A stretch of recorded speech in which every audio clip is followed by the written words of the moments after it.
ছাড়ো তাড়াতাড়ি, action to action. আসসালামু আলাইকুম রহমতুল্লাহ। আজকে আমরা যাচ্ছি একটি মিছিলে। মূলত মিছিলটি হচ্ছে কালিমার পতাকা উত্তোলনের মিছিল। কিছু নামধারী মুসলমান মার্কা মুনাফিক যারা কুফফারদের দেশের পতাকা উড়িয়ে তারা ভালোবাসা প্রকাশ করে, আর আমরা কালিমার পতাকা উড়িয়ে তাদের ভালোবাসাকে প্রতিহত করব। এই ভালোবাসা আগেও ছিল, এখনো আছে, সামনেও থাকবে ইনশাআল্লাহ। তো চলেন মিছিল উপভোগ করা যাক।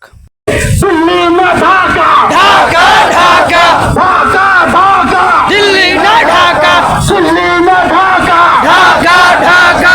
নারে তাকবীর, আল্লাহু আকবার, নারে তাকবীর, আল্লাহু আকবার। মিছিলের মূল পয়েন্ট হচ্ছে তারা ঢাকার জমিন থেকে কালিমার পতাকা সরিয়ে যেতে চেয়েছিল, কিন্তু সেই কয়েকটি পতাকা নামানোর ফলে আজকে গোটায় বাংলাদেশে কালিমার পতাকা ছড়িয়ে পড়েছে। আমরা ভালোবাসা প্রকাশ করি আমল ও আখলাক দিয়ে, তোদের মতো পতাকা দিয়ে নয়। তাই সাবধান। এই মিছিল থেকে আমরা এই কথা জানিয়ে দিতে চাই যে এরপরে যদি কোনো ভারতীয় উগ্রবাদী এই কাজ করে থাকে তাহলে তাদেরকেও আমরা ছাড় দিব না ইনশাআল্লাহ। এই জন্য ওই উগ্রবাদীদেরকে বলতে চাই, আল্লাহর পতাকা নামাতে চাইলে তোরাই ধ্বংস হয়ে যাবি।